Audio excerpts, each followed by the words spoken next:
Mà lẹ níbẹ̀ yẹn ò nílé lóko. Ẹ sì kú dédé àsìkò yìí.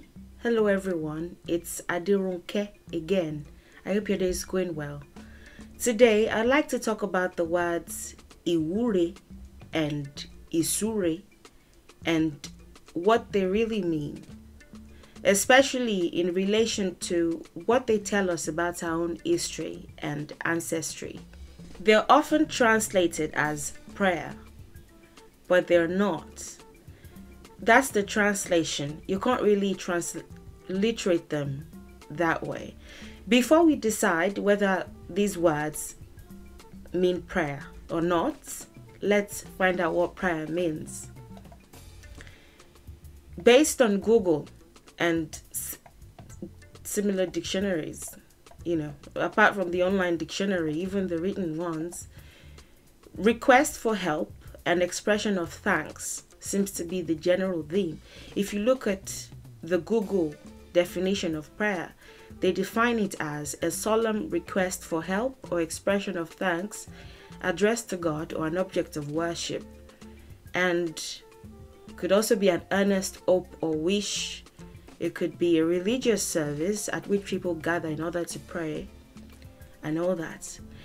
The translation is not Àdúrà, by the way.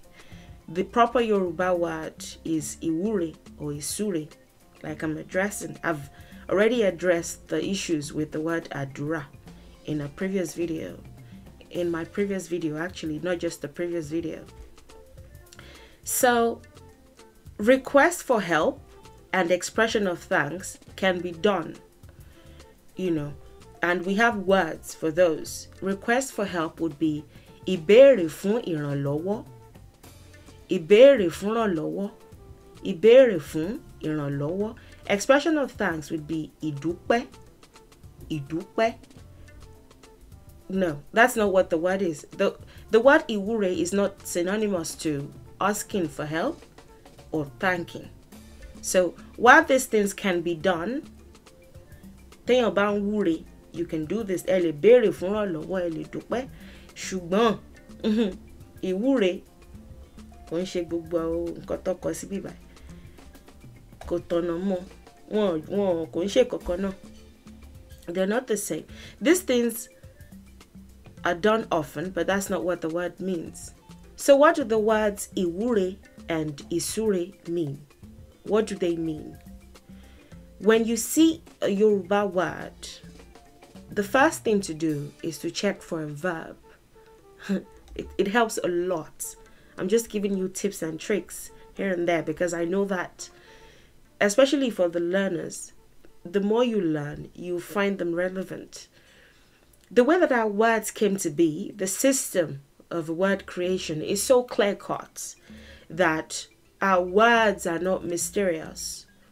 We need to be able to dissect our words in order to understand what the initial ideas about certain things were, based on those words, based on what they were called and what we call them, even if we may not be doing the exact same thing.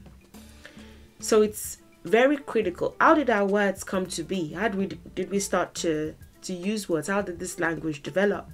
Initially, when the Irumale came, they were communicating through telepathy. There were no human languages yet, so it was mainly telepathy when they came to develop this sphere. And as time went on, they began to use gestures, minimal gestures and more gestures. They began to recognize and get used to the human body. And then as time went on, they began to use minimal sounds. I think that is why we have such a developed nasal / minimal vocal way of communicating. We have that option whenever we want to use it, and we use it even up to this day.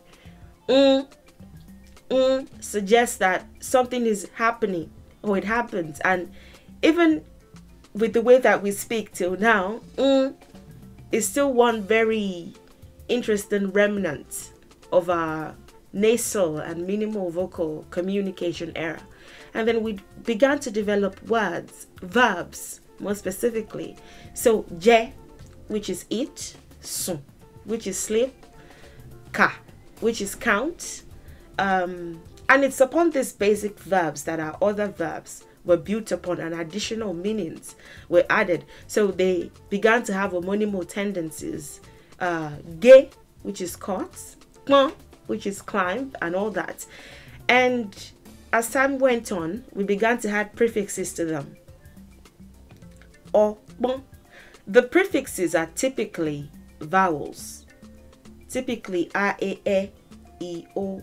Actually, even o, because even the Ijesha use u, ule, ugi, so u as well. So we started to add them to these verbs. De is where. If you had a prefix to de, to wear on the head, more specifically, that's de. If you had a prefix to that, you get ade. So the thing that one wears, and that is the name that we typically call the crown. Before all these fancy developed crowns came to be, they were just certain kinds of coverings, the thing that one wears on the head. You can always see ko, oko, o being the prefix that you had to ko. Da is to cut, to slice. If you add a to that, ada, something that you use to cut, to slice. So you can see those prefixes, but they are typically just vowels, were added. And then we started to develop adjectives. Oga, okuru, okere, opo, osanra, ole, oro, and all that. And then we began to develop on those adjectives sise, riro, and even more adverbs began to be created. I know. So I'm saying all that to say you can always see a clear progression, and that's what makes our words important, because not only are they the source of history that we have to how things were done millenniums ago, it just tells us more about who we really are, what the ancestral, not even expectations, but what the practical ancestral way of life was, just based on these words and what they tell us. So Ìwúre, Ìsúre, the central verbs here. I think I've discussed how words came to be in several videos, more videos that I can count, because I tend to insert it here and there, but perhaps I'll make a proper video on it, in a bit to emphasize the need to look at our words and what they're really saying. What do I mean by that? If you just take English, and you slam it onto your word as the perfect equivalent, you don't understand what the word is really saying. Aja is dog. Ìwúre is prayer. This is that. You just find the closest in. Your brain is still colonized. You're still thinking of that word based on the English dictionary meaning, not based on what the word is saying in and of itself, based on the central verb in the word and other, it could be an adjective. Sometimes if you don't find verbs, you will find adjectives that will tell you something. So especially nouns, just look for the central verb or and at least one adjective, and that will give you more insights about what the word really is saying, not just the English dictionary meaning that somebody's slapping onto your face and bidding you goodbye with. So Ìwúre, Ìsúre, wu and su. Wu and su are the words, are the central verbs. What is wu? Wu is to unbury or stir from the ground. To unbury or stir from the ground. It could also be to swell up or increase in size. So wu is typically used when very minimal, easy, or no digging is involved. If you're using it in the unbury or stir up from the ground context, this is not the context. This doesn't apply, but these are the other meanings that the word could have. It has a monimo tendency. So I'm adding this just so that if you say it somewhere else in the future, you would know that it can also be this. But this is what it is in this context. If you're unburying or staring from the ground and you're using the verb wu, it's used when very minimal or no digging. No digging in the extreme form in which you're digging that land, because you're using, let me put that very well, you're using a heavier machinery or heavier tool, rather than just uncovering, because whatever that thing is that you're uncovering is close to the surface of the ground, so it's just beneath the soil, or the thing being unearthed was previously intentionally buried. So you can say, oh wu, or oku, they exhumed a dead body, or they uncovered something. You're not really digging. That thing was previously dug, and you're retrieving, more like. It's not that you're just creating the hole. The hole is already there, and you're just fetching, if that makes sense.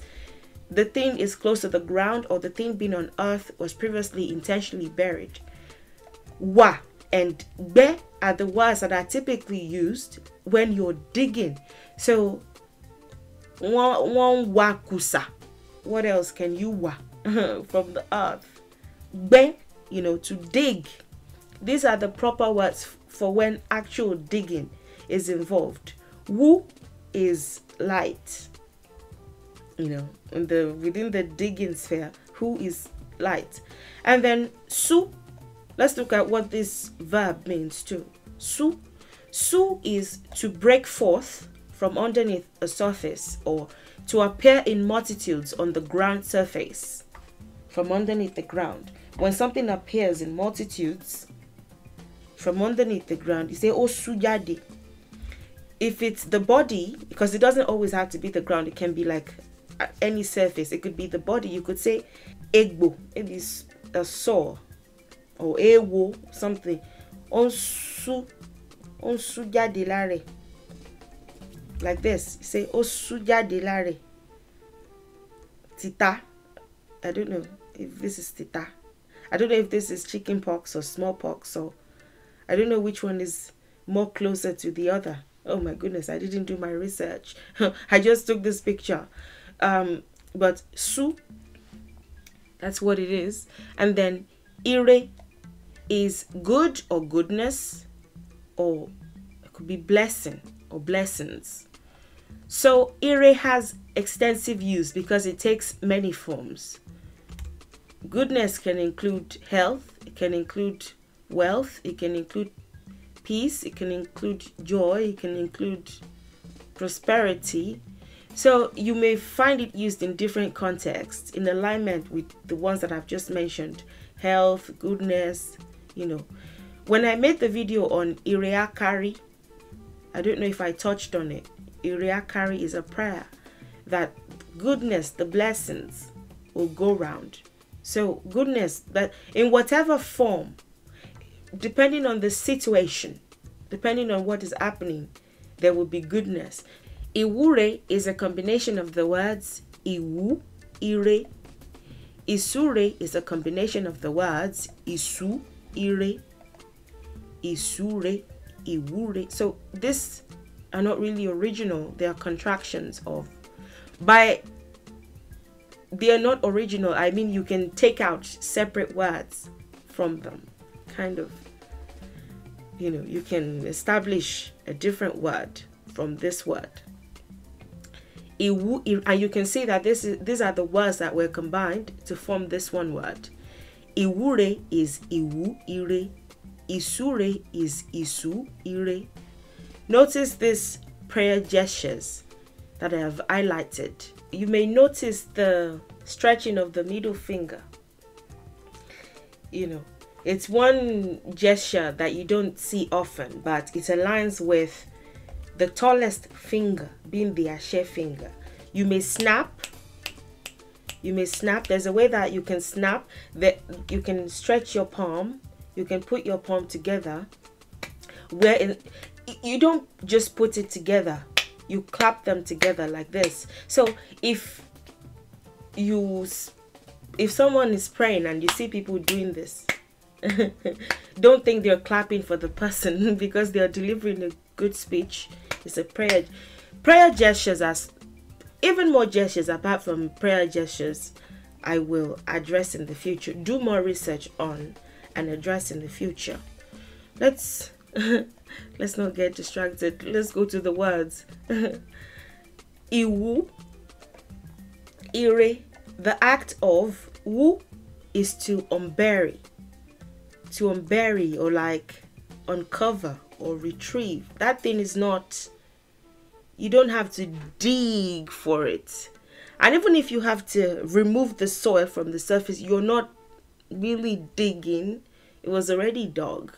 So, the act of and then woo is to unbury. Ìwúre is goodness or blessing. So Ìwúre would be, this is I was telling you about noun makers, where you had a vowel as the noun maker in front of a verb and make it a noun. The act of, the noun maker here. Woo is unbury. Ìwúre is goodness or blessing. The act of unburying goodness and blessings. That's what Ìwúre is. Ìsúre, su doesn't even involve you having to bring it out. That's the thing. The emphasis is on the minimal effort. So the minimal digging, So su, that thing comes out from beneath the surface in multitudes. It sprouts up. Sprout is the closest English word that I could find for it. Sprout. So the act of su, sprout up. Ìwúre, goodness or blessing. When you put them together, the act of sprouting up goodness or blessings, the act of sprouting them up in numbers.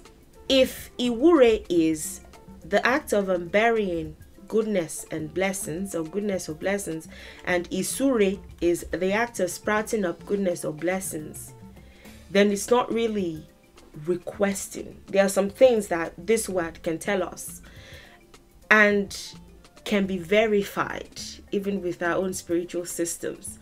So the act of unburying goodness or blessings, the act of sprouting of goodness or blessings, what that suggests right off the bat is the importance of Ìle,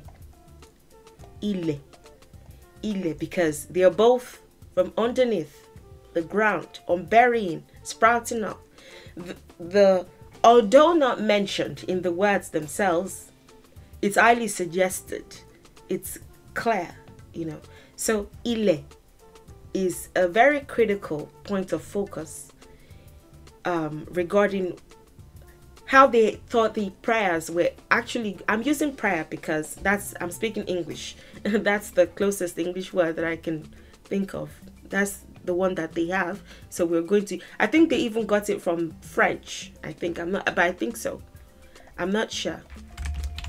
I believe the word is from French. Let's see. Prayer, Old French. The Latin passed it on to the French, and then the French passed. So that's the word they have. That's the one they borrowed and the one that they use. Ìle is a very significant, I want to say, not even just character, but force in the actual answering of the prayers.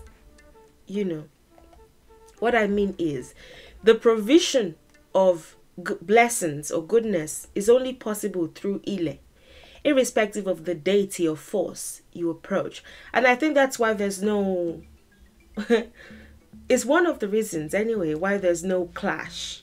These deities live together. They have a connection. So there's no, I'm Omo Shango, I don't talk to the Oshun people, or I'm Omo Oshun, we are better than the Yemoja people, or I'm Omo Aje, the Omo Ishu can't sit with us. And things like that.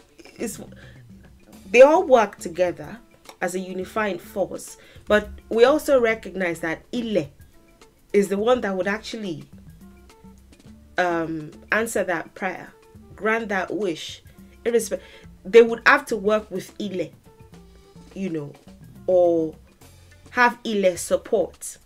Let me put it that way, to be able to grant any request, because the answers to the prayers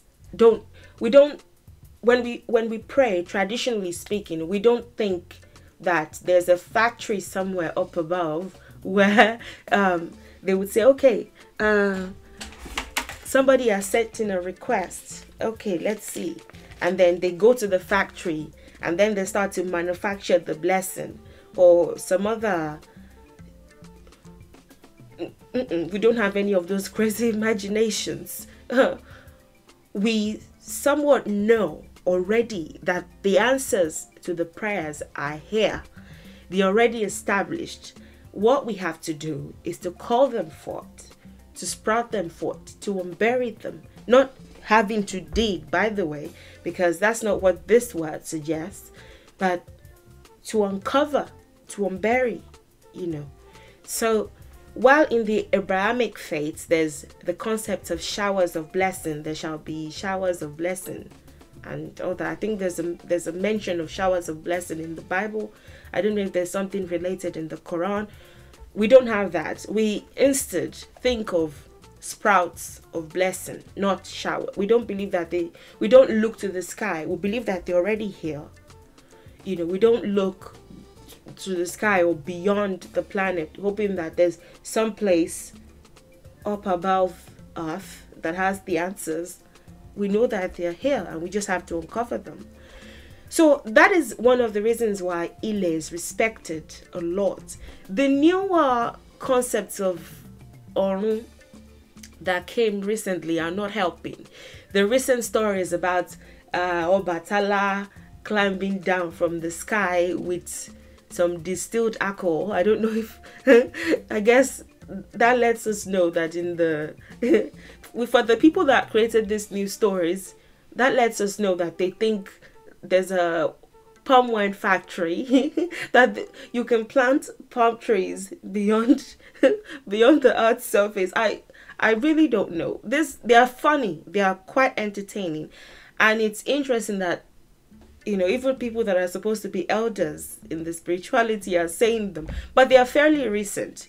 They're at least just 2 millenniums old. At least they are not what we believed initially. People are just coming up with different things, at least within the past few centuries, and it's just like, oh, okay, this is what you're doing now. Okay, cool. You know, but that's not really the initial. When the earth was ready to receive our life form, the water just parted and allowed Ile to come through. So Ile and water working together, but then it's like she's so sensitive that she had to cover herself with water. But then when she was ready to accept our life form and sustain us, the water was shifted. It's more, if you that is why the Ogboni and they are more practical. Like, they are very important sects because they let you know they still have some original, you know, theories, some original beliefs that are very, very useful, you know, regarding the creation of the earth and, you know, fertility and all that.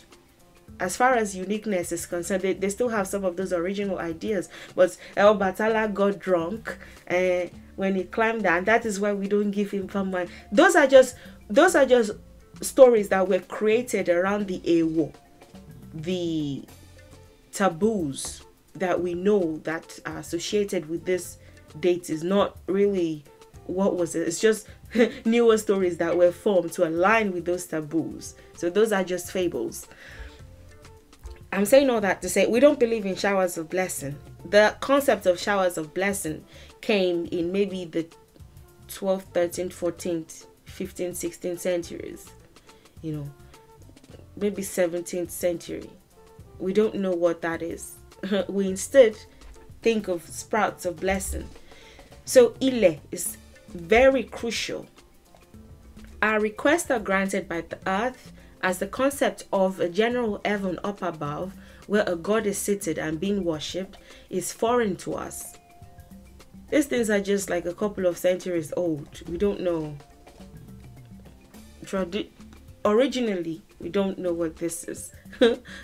Where like you look up to the sky and there's a god looking down at you, and we don't believe even in a general honor. You could be from anywhere, you know. And that is why there's the concept of spirit guides, or you could say egbe, where you have like your own. It doesn't mean that you're all the same age. Even if you meet some of the members of your egbe reincarnated or incarnated with, as you know, present as humans, it doesn't mean that, oh, by the time you're 21, they're going to be 21 as well. It just means that you're within the same, what's the best way to put it? You're from the same Orun. There are different Orun. You could be from anywhere. You know, you could be from this earth, you could from the soil, from the earth, you could be from water, you could be from even a specific galaxy. You go where you are from. There's no general overseer, you know. And the Olu Orun can even be different. You speak to the Olu of your own Orun. So originally it was more interesting, you know, but then I think people are also subscribing to the Abrahamic, somewhere up above where there are streets of gold. For some people it's like virgins. you can tell that the greed, or maybe not even greed, but the craze for material things is how we imagined, or how these faiths imagine a kind of heaven would look like, not necessarily backed up by any, I don't know. I don't want to receive the emails. There are their own care. I actually respected you before this video. I can see that you don't like Islam and it's showing. I'm unsubscribed. Please don't say. Let me just not continue. So anyway, everything depends on Ogere, because she provides gravity and balance, you know. Nothing can actually be successful. I want to build a house. Are you going to build it in the sky? I want to buy a car. Is the car going to walk up above the Ile, the planet, you know? Or I want to have good health. The food and the nourishment that you're going to need from the good health, where do you think it's going to come from? Everything, even if what you need is human assistance, they are going to walk upon Ile to get to you. So Ile is responsible for the granting of every single prayer. Everything comes from Ile, whether it's from a homey aspect, or from a egbo, a tree or plant, a way aspect, or from everything is going to come from Mother Earth. And that is why she's respected. You know, everything is only normal because she's providing a stable surface, because she's providing gravity and balance. Nothing will be established. Imagine trees just floating and animals just floating, and nothing you establish staying put. Imagine, you know. So everything is as a result of Ile's contribution. There's something interesting about one of the names that we call Ile that I cannot skip. I just feel like this one, I know that it's not an Oriki video, but this one I need to emphasize. Ogere is what the word is, and it's not discussed enough in relation to why we need to protect the earth. Ge is to pamper. Oge, this is the noun maker. Oge is the one who pampers. Re is to be friendly with something, or to be in good terms with something, or to be in accordance with something. So Ogere is the one who pampers, is in good terms. Ile. Ogere. The one who pampers Ile is in good terms with her. Earth provides and blesses when she's pampered. What is ge? How do you ge? What can you do to pamper or pet Ile? By taking care of the earth, by not being greedy in your retrieval of the resources that are buried beneath our surface, by not being greedy. You know, even water rests on soil, rests on Ile, you know, rests on sand. Is water is aligned with her too, is one of the elements that she allows to exist in this sphere. You know, look at the recent killing of fishes and the oil spillages and the soil issue. You know, we're really losing soil, and I don't know what the world will look like 40 or 50 years from now. I'll talk about it in my next slide. But the respect of the earth is what she expects in order to bless us or provide for us. As soon as you stop pampering the earth, as soon as you stop respecting the earth, she will stop providing. It's just like I think that is why the earth is feminized in the Yoruba culture. You know, and all that. There's a sort of feminized, and even among the Ogboni, that's one of the things that you notice right off the bat. There's a feminized view of the earth just because of the fertility aspect and the fact that, you know, she's sensitive to how she's treated, if that makes sense. There's an issue. I encourage you to visit the consciousplanet.org website that was created for Sadhguru, that is intended for Sadhguru's movement. There's a guru that I follow, that I listen to often, Sadhguru, and he was explaining recently during the Mahashivratri event that it's something I never even knew before now.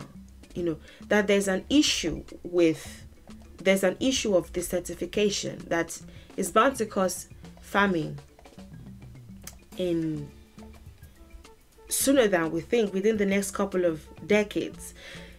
And it's not that sand will go, it's not sand, you know, that is the issue. It's not the extinction of sand, it's the desertification of soil, which means more soil will become sand. We need soil in order to grow our food.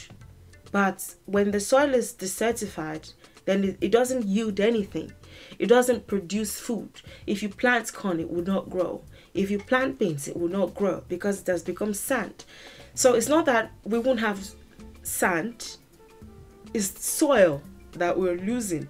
This planet has what has been done this website has what has been done so far and how you can join. There's no donation or anything. You can't go there and find donate here. It's not even about the donation.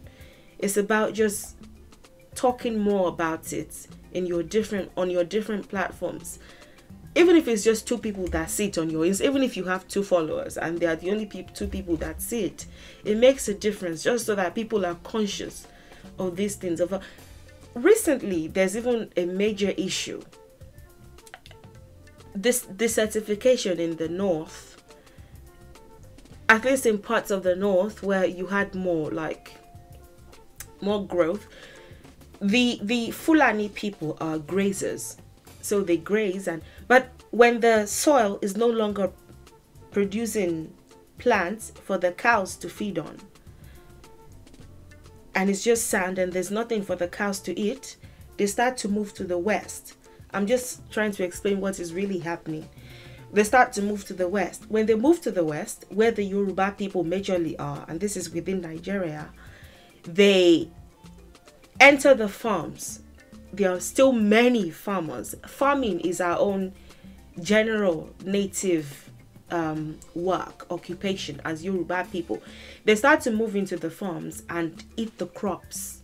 So they eat the cocoa plants, they eat those cows, they eat the plants, they eat the When the farmers try to say, what are you doing? This is what we've planted. In a lot of cases, they kill them. Fulani people and Yoruba people have had like a very interesting history so far. Apart from the many number of Yoruba people that they kidnapped and sold to slave traders, Ajayi Crowther being one of the more prominent ones, you know, the thousands, many people were sold, many Yoruba people were sold into slavery by Fulani people. It's in the records, were kidnapped and sold to Portuguese slave traders. And at the time, some British forces were already doing some so-called rescue missions and taking those people to Sierra Leone to resettle them and all that. I'm saying so-called because it's not like those people that were rescued were not under some kind of servitude as well. Not that they were completely independent as well, is what I'm trying to say. But at least they thought it was better, you know. So we've had like a rough relationship with them if you go back to the history books.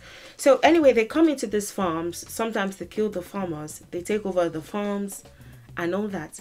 That is already a major issue. You can already see battles and killings as a result of these things. If the North has more than enough for the cows to feed on, they won't feel the need to move. You can already see what desertification will cause. Another thing is miners, because there are several, especially that Ijesha, that Osun State area. Oh my god. I made a video recently on what is happening with the Osun River. I didn't make the video, sorry. I uploaded a video recently, but I want to make a video on what is happening to the Osun River as a result of the mining and all that. Because gold is being discovered, even more gold, in Osun State, the Chinese miners are coming in and selling, requesting to buy the land from the landowners, and they are selling it to them. They are selling it to them. They keep pressuring you. You don't know that there's gold on your land. You're thinking, what is it about this land that they don't give you that impression just yet, but they pressure you that they want to buy your land. I don't know. This is a result of unawareness of what is happening on a grander scale, because if you know what is happening, you would not sell your land. But the money is attractive. They are selling their land to these miners, and the miners are mining, retrieving the gold. There's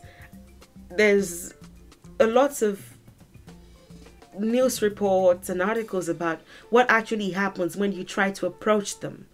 They are protected by the police, many of whom are Yoruba people.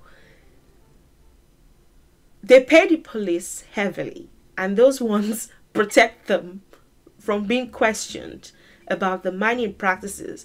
So except you have guns, or you can fight both the protection forces that they brought from their country and the ones that they hired in Nigeria, except you have the force, you can't just approach them like that, which is why the government is being encouraged. But there's a very good chance that they've bribed the state governments or the national governments too.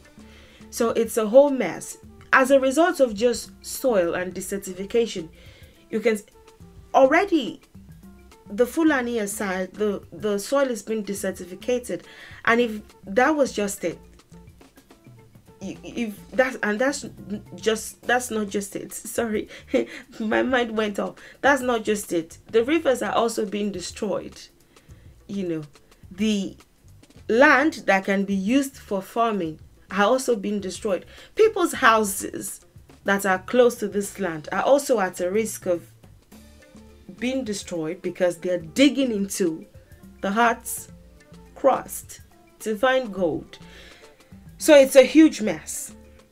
It's a huge mess. And I just thought I have to, especially since I'm talking about Ile, and especially because ancestrally we think Ile is responsible for the answering of our prayers. I just have to. Ìwúre is the act of unburying goodness or blessings. Ìsúre is the act of sprouting up goodness or blessings. We uncover or call forth blessings from the earth through the power of our words and the right earth-sustaining actions. Our words, very powerful. That is how we communicate with Ile, our words. And especially now that I'm doing, okay, these are our words. Àdúrà is not our word for this action. Ìwúre is our word. And this is what it means to us. And this is why it is important. I'm trying to encourage the use of the original words because we think words carry power. That is simply what if you're Yoruba and you understand the importance of words, especially with Ofo and just word, that's one of the things you notice is how important we think words are and how critical they are to our existence, to our manifestations. Then you would understand what I'm trying to do. You wouldn't think I'm beefing with the Arabic language. That is why I'm talking about the proper Yoruba words and talking about the fact that they're not really Yoruba and our own words for them are there, and if we don't use them they will go extinct because the majority don't use them, and the few people that use them are also using Àdúrà. You're also hearing the Babalóríṣà and the Ìyálóríṣà. Sometimes a few of them say Àdúrà and using these words, when they know that we have our own words. Not that loan words are bad, but I feel like at this point I've over-explained. So just, I have addressed it extensively on my Instagram page. So you can also visit my Instagram. The power of our words and the right earth-sustaining actions are how we can get healing and nourishment and life. Ye is to survive. Iye. I is the prefix that you slap to ye to form iye, which is life. So the word formation thing I'll address later in relation to the importance of words. Respect for the earth is crucial, is important to us for this reason. We believe that it is this earth, and it's not just like sand or soil or whatever. Respect for the earth, respect for just the avoidance of greed, the over exploration of earth is disrespectful to her, and it's really practical. Actually, it's practical. If you destroy land, it won't be fruitful. It won't produce food. You can't survive on it. It's not just some imaginative philosophy. It's just really practical, like a lot of our things are, But I'm just going to leave it at that, just so that I don't see everything and give you the chance to also give it some thoughts. If you have any questions, please don't hesitate to ask. Thank you for watching. Thank you for your time. Thank you for your support. Thank you for everything. And I'll see you in the next video. Enjoy the rest of your day, and bye for now.